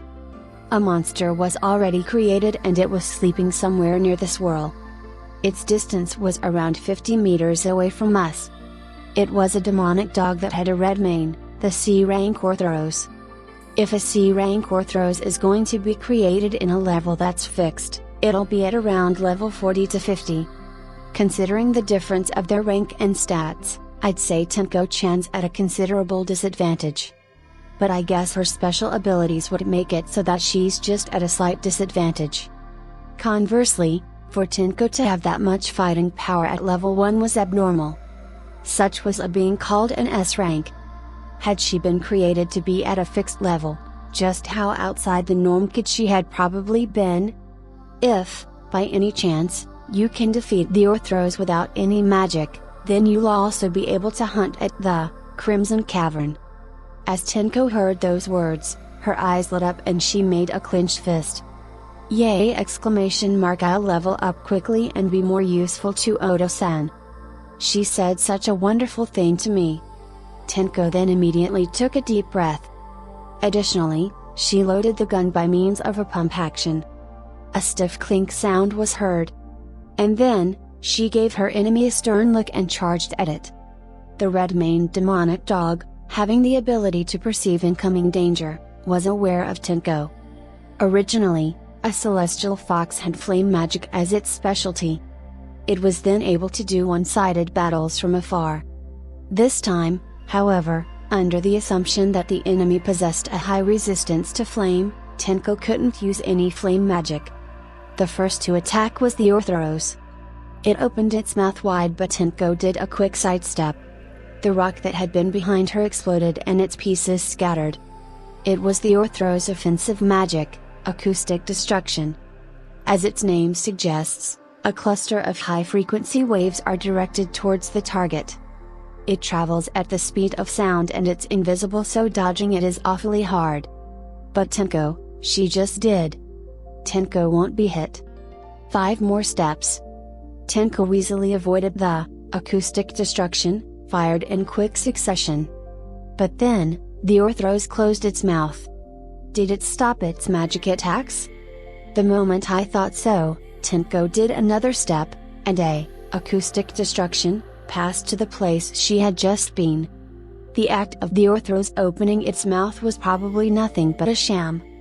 A viscous trap for ensuring the kill by making its target think that it has to open its mouth for an attack to come flying in that direction. But then, Tenko reacted the first time it shot with its mouth closed. The secret to that lied with her skills. With precognition, Tenko was able to sense the world 1 second ahead. And, with the use of another of her skills, ultra rapid reaction, she was able to respond to any threat a second before it could happen. Harming Tenko, who uses these 2 skills, was an extremely difficult thing to accomplish.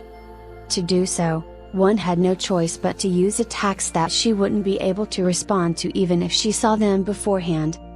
It was, after all, but a second. However, if one had Tenko's absurd agility and ultra-rapid reaction, it was more than enough. One more step.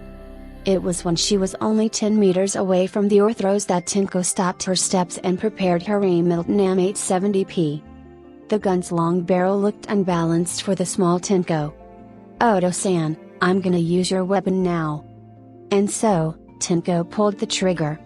The distance between them was around 10 meters, but that much was well within the gun's effective range. Shotguns had the image of being only usable at close range, but 50 meters was more than enough for its bullets to reach and kill its targets. In fact, it was unnecessary for Tenko to shorten their distance and could have instead attacked from her initial position. However, she had probably thought that by going closer, a fatal blow would be dealt. Then, the shotgun shell exploded into many tiny pieces, and these tiny pieces poured down as if it was rain. By instinct alone, the Orthros leapt to the side, but avoiding all of the shotgun's shrapnel was impossible. The Orthros received many projectiles and became covered in blood. It then tumbled with a thud. "What the heck is that?" Wearing a surprised expression on her face, Marcho was staring at Tenko, who fired the shotgun. "A weapon I made using my unique skill. I can't sense any magic power at all from it, but that power, it's astounding. Rather than magic power, it's because of the power of science."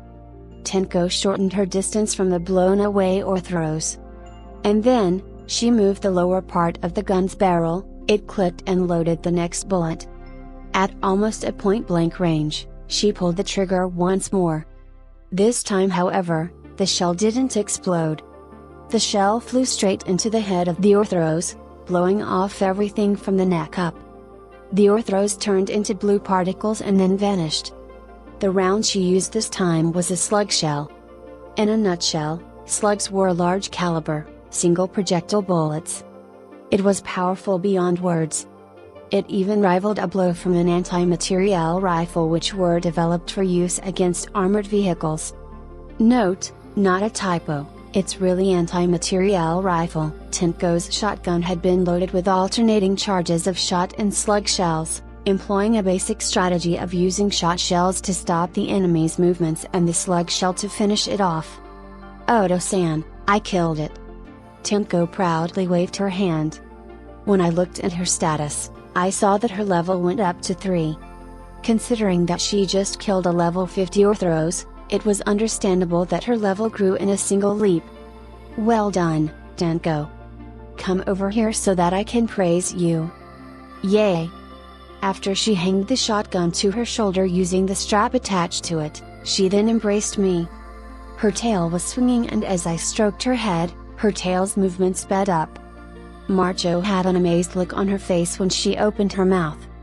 "I see. Certainly, if you had this, such things as flame resistance wouldn't matter. This weapon's attack correction's quite impressive, isn't it?" In this world, there existed the concept of attack power. It's equal to the sum of one's own status and their weapons. In other words, weapons, even guns, would not deliver the same effect no matter who uses it. However, a gun's attack power was very high, so unless a monster with a very high status showed up, the equipment wearer's stats would be compensated for. For this reason, I would create a skeleton army. If they were to use a gun, then there would be no difference between fighting a C-rank or G-rank monster. You're blessed not only with your medal but in your unique skill too. I honestly thought so too. It was possible to put this skill in practical use. With this, it seems you're capable of going to the Crimson Cavern, even by tomorrow. Just to be safe though, go there after you and Tenko have become level 10. The way you guys are right now, you'll surely win, but against enemies stronger than C rank, if you're hit just once, it's all over. Better give yourself some leeway, especially if you're going with just the two of you. As she said, it was scary to be ambushed. Although we might be able to defeat them, hunting wherein we could die from a single blow was nothing but suicidal. We'll do just that. Tenko, until we've hit level 10, we're going to fight the monsters that come from the maelstrom every day. Boo. I wanna get stronger quickly. She puffed her face as though she was dissatisfied. Upon smiling wryly, I used creation to produce a caramel, and threw it into her mouth. For a moment, she was surprised, but she immediately broke into a smile, held her cheeks, and chewed on the caramel. She looked like she had already forgotten about her dissatisfaction earlier and instead, had become fully engrossed with the caramel. Your creation, metal alone was astonishing, but now, you can even make weapons. It's a useful ability to bolster not just your own fighting strength but also your monsters. You really are fit to be a demon lord. I think so, too. By the way, how about you? What's your ability? You know mine, so is it alright if I know yours? Marcho heard my question and pondered for a while. And after that while passed, she spoke. My ability is White Wolf Transformation. It's exceedingly simple, it raises my constitution as well as my recovery rate. Just that. It's precisely because it's simple that it is a good ability. Well, yeah, I guess. It's thanks to this ability that I have never been defeated, neither against any human nor any demon lord. I listened to her words about demon lords and I slightly readied myself. Although I had expected it, it looked like demon lords really did fight with their fellow demon lords sometimes. The Crimson Cavern, though, if you can muster up a sizable fighting force, then it may be a good idea to conquer the dungeon and break the crystal. Why would I want to do that? It's like ruining a convenient hunting ground. After all, by defeating monsters, I could level up. And it could also be an indirect supply of DP. It was better to have a dungeon I could use at my will.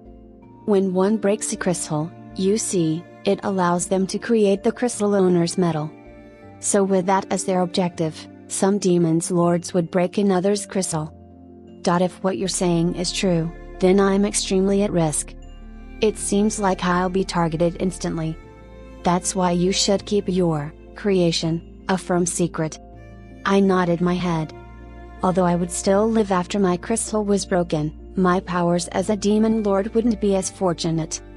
Besides, Odo-san, that was sweet and delicious. May I have another? Yes, of course. Here. Thanks. I love you, Odo-san. When a crystal was broken, all the monsters it had created would vanish. I didn't want to part ways with this girl. I understand. For the moment, I'll try to sincerely think about conquering Crimson Cavern. But I've been wondering, how has the Crimson Cavern remained intact until now? Isn't it strange that it hasn't been destroyed by humans and other demon lords? Marcho smiled. She looked towards the sky as if she was remembering something. Once upon a time, monsters had guarded the demon lordless Crimson Cavern. But at present, the aides of various demon lords guarding the place have either abandoned, been killed or just simply died. And so, after they were gone, I was the one to guard it. In order to protect the crystal, I've deployed some of my A-rank monsters. To other demon lords, I use that place to farm and increase my levels, but if ever they make a move on it, I threaten them with war. Having a hunting ground you can use at any time is important after all. No one really likes the idea of letting their own monsters prey on one another. Officially, sure, I protect it for a place to let my darling monsters increase their levels. But that's only half of the reason why I do it. The other is because of sentiment. The demon lord of that place and I were on good terms. I just couldn't let the proof that an important friend of mine lived vanish. That's how things are supposed to be, but for some reason, I don't seem mind if you were the one to break that crystal. You're a good person, aren't you? How so? Well, anyway, you should get some sleep. For some reason, only sleep is a must for demon lords and monsters. Together with Danko, when you guys have become level 10, contact me via Succubus, okay? It's so that I can bring you to the Crimson Cavern. Right after she said those words, Marcho was gone. She probably returned to her own room by transferring. This time was about the usefulness of shotguns and the circumstances of demon lords. I learned many kinds of things. Chapter 9, Skeleton Squad. About a week passed since I heard the story about the Crimson Cavern from Marcho. During the past week, I have made a stock of weapons using creation, all while focusing on leveling up. And so, even at this moment, Tenko was engaging in battle. Free of any danger, Tenko dodged an attack from the C-rank monster or throws and proceeded to close in on it. She defeated it in a blow using her shotgun, the Remington M870P. The Orthros turned into blue particles and vanished. At the same time, Tenko's body shined palely. "Odo-san, I've become level 10. Great job. With this, we can now go to the Crimson Cavern." At last, Tenko reached level 10. I guess it's because of her great delight, but her eyes were sparkling while her fluffy fox tail was swinging. I had already reached level 10 ahead of her, so that meant Tenko and I had then cleared the requirement given to us by Marcho in order for us to be taken to the Crimson Cavern. "Odo-san, let's go right away. Hurry, let's go to where Marcosia-sama is." Tenko led me by the hand as if to say she couldn't wait anymore. We were only able to fight 3 times a day, so we had begun to accumulate a fair amount of stress. "No, not today. Let's go tomorrow." "Moo-yu-yu-yu. Why?" "I want to give the skeletons one last tuning." Each passing day, I diligently made MK 416 assault rifles. In the same span of that time, I had also purchased 9 skeletons. I was able to afford the skeletons due to the 660 DPI earned by doing the daily monster hunt. The storing away of monsters, which was a demon lord skill, allowed one to bring up to 10 of their monsters. If that was the case, I thought it would be a waste for the number of my monsters to be far below the limit. And so, I bought the skeletons. Each one was a cheap monster that costed only 20 DP. When created to be at a fixed level, they would randomly be at level 1 to 10. Because of that, it didn't really matter if they were created to be at a fixed level or not, and if so, somehow the better option was to let them be able to grow because, in their case, they were able to level up to level 20. By the way, in the case of a celestial fox, they would randomly be born at around level 70 to 80. If they could level up, they could go as high as level 90. Skeletons are, like, weak monsters, aren't they? Tenko had a dislike towards skeletons. Well, she is a girl, so it's understandable. Well, yeah, they sure are weak. I won't deny that. The skeleton status was terrible. Race, skeleton G rank, name, unnamed, level, 1, physical strength, E+, endurance, E, agility, F, magic power, F, luck, G, special, G, skill. The deceased, the act itself of comparing it with Tenko was presumptuous. From the start, the skeleton had nothing of note except for its cost to performance efficiency. I can fight all by myself. Maybe, but even if they were to only guard our backs, I'll appreciate it. They'll also provide us additional firepower which we need. So, they'll be fighting alongside us. Let me show you that they aren't just things to cast aside. Total attack power in this world was calculated by means of an addition. Even if the attacker's own offensive ability was low, the gun's firepower would compensate for it. The attack power of skeletons equipped with MK 416 assault rifles could be compared to B-rank monsters. Tenko had a dislike towards the skeletons, so she wasn't there to witness their training, but this looked the right opportunity to show her their abilities. Release, skeletons. I summoned the 9 skeletons I stored away in a different dimension. Each of them carried an assault rifle in their hands. Skeletons, you are now able to put up quite a fight due to my training. Today will be your last day of training. The skeletons looked at me with eye sockets that didn't have any light. They were but just bones, so they didn't understand things like emotions. For the time being, they held only enough intelligence to hear my orders. Issuing a response was something they were not capable of. Teaching monsters with low intelligence was a difficult task. I almost gave up halfway through. Nonetheless, after all my hardship, I was able to teach them 3 commands. All members, ready. The skeletons readied their guns to the target I pointed at. Before they shoot, they must first aim at the target. For this instance, the target was a wooden pole dressed in armor. All members, fire. As I uttered those words, the skeletons started firing. The ta-ta-ta-ta sounds were like music to my ears. The Mk416 the skeletons were holding were not on full auto mode but was instead set to semi-automatic mode. The full auto mode was a system wherein there was an automatic operation between the reloading and firing of the bullets. In other words, as long as the trigger was pulled, the gun would continue to fire in quick succession. In contrast, the semi-automatic mode was a system wherein only the reloading of the bullets was done automatically. The amount of bullets fired would be the same as the amount of times the trigger was pulled. If the full auto mode was selected, the skeletons would just exhaust through their ammunition without even giving a thought. Ideally speaking, I wanted it to be set on full auto mode and just make them do burst fires by lifting their finger from the trigger. However, I was not able to make them remember such a complicated action, and so I instead just gave up on it. All member, stop. The skeletons released the trigger and stopped firing. The commands I was able to make them remember was these three: ready, fire, and shoot. I guess they'd be able to fight somehow. It took a while for them to reach this point. In the beginning, they not only regarded the gun as a blunt weapon but they also had trouble pulling the trigger. It took 4 days but they had finally learned it. Well, even to this point, they were still unable to change magazines, so I have to be mindful of it in each battle. But it was worth it. The sight of the 9 skeletons firing all at once was magnificent.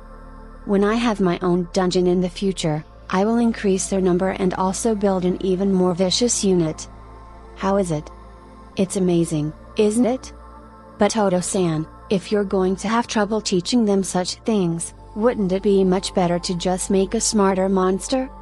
The mythological fox, a monster in the same lineage as Tenko, is smart and strong, you know? I know, but they're expensive. The mythological fox was a B-rank monster. Their basic abilities were high as well as their intelligence. Learning how to use a gun was probably an easy thing to do for them. However, each one would cost 1,200 pints. I would be able to buy 60 skeletons with that amount. I know. But the skeletons seem quite inefficient to me. When they die, which they do in an instant, all the time it took to train them would then become a waste. In that case, right from the start, strong and hard to kill monsters should be bought, right? I had thought about that. The skeletons were cheap and I would still have the weapons anyway. Unfortunately, however, the time it took to train them could never be gotten back. No, wait. What if I made a monster that will train the skeletons and then afterwards let that guy take care of the skeletons? It's simple if you think about it. There were a lot of monsters like the Lich that made use of the undead. Those kind monsters were extremely intelligent as well as being capable of understanding speech. They might even be able to do a much better job than I did at training the skeletons. I'll think about making an undead the next time I obtained an original medal. Thanks, Danko. I've decided. I'll think about making a ruler of the undead as soon as I obtain a medal related to the undead.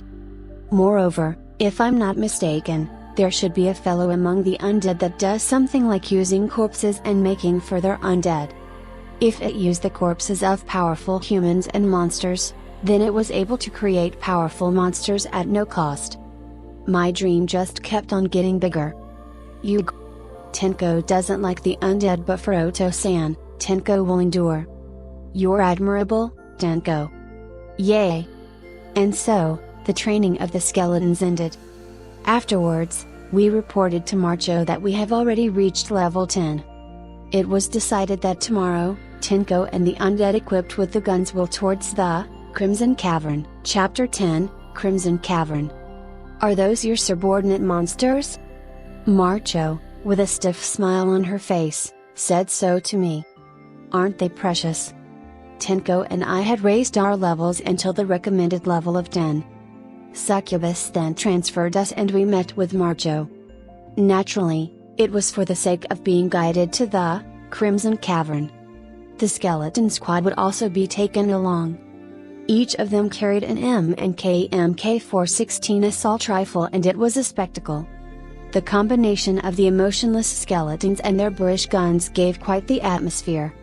This is the first time for me to see a demon lord really make use of something like a skeleton.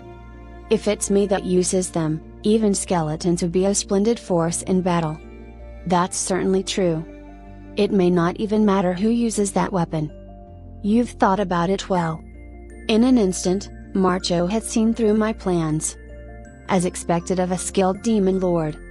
Procel, 1 Tinko, and 9 skeletons. Well, somehow you've managed to have 10 monsters, a full party. For a newly born demon lord, that's a considerable battle potential. Like this, I'll have some peace of mind and be able to send you out. However, I'll say it again, do not get careless out there. But of course, I had no intention to venture deep this time. I did want to someday break the crystal and have the ability to create its owner's original metal, but as one would expect with my still incomplete fighting force, I wasn't able to do so yet. Only after I had 3 monsters of the Covenant, and get them to level 50 would I plan to conduct a full-scale conquest of that place. Until then, I shall focus on leveling up and earning DP on the early floors, which I could always return to at any time. Well, you are prudent and smart, so you probably won't do anything rash. Just to be safe though, I'll lend you Succubus. Succubus, I ask that you look after him. Is that alright? If I'm not around, the monsters from the residential area won't be able to transfer anywhere. It's fine. Rama has to be put to work once in a while. I'll be relieved if Rama-sama did work. It's likely that Rama isn't a race's name but rather a given name. If Marcho went so far as to name it, it was probably a very powerful monster. Well then, Succubus, look after him. And although I asked you to help him out, if ever there came a situation that you were forced to choose between your life and his, choose to protect your own.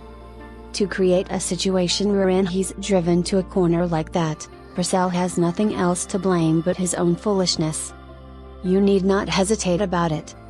She said some severe things, but they were reasonable. To start with, just lending Succubus was very generous of her. A B-rank monster was a valuable asset. Certainly, Marcosia's Sama. Well then, we'll be heading out. Yeah, take care. The conversation between the master and her follower concluded. Succubus then deployed a magic array. Wait a moment. Succubus's magic can be used to transfer us even outside the dungeon? Succubus was concentrating on deploying the magic, so instead of her, Marcho opened her mouth to answer my question. If there's a magic array prepared beforehand, then yes. Transferring from one array to another is an application of the magic of a succubus, a monster that slips into dreams. However, she can only bring along with her a maximum of 2 people.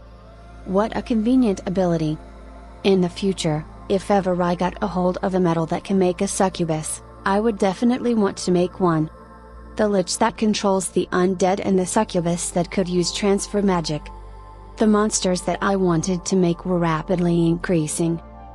Creation, Demon Lord Purcell-sama, the preparations are complete. We may leave at any time. Understood. Let's go immediately.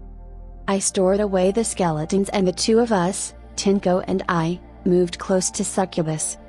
And then, blue light filled the magic array that Succubus had called forth. Ah! Purcell, I forgot to tell you something important. Very soon, all the demon lords will assemble. Marcho spoke halfway through the transfer magic. While I worried about her news, my body was wrapped around in light. And so, for the first time since I was born, I went outside of Marcho's dungeon. So hot. Such were the first words I uttered upon arrival. This place was humid. As one would imagine from its name, the Crimson Cavern featured pretty high temperatures. Rather than being in a cave, one would have the impression as though they were inside a volcano. All around us was earth and stones, illuminated by the brightness of the flames. The path ahead was wide, probably more than 3 meters wide. I immediately deployed the skeletons. They made clattering sounds as they formed a line. Odo-san, do you feel hot? How about you? Do you feel alright? Tenko feels fine. For Tenko, who ruled over fire, this much heat seemed like it was no trouble at all.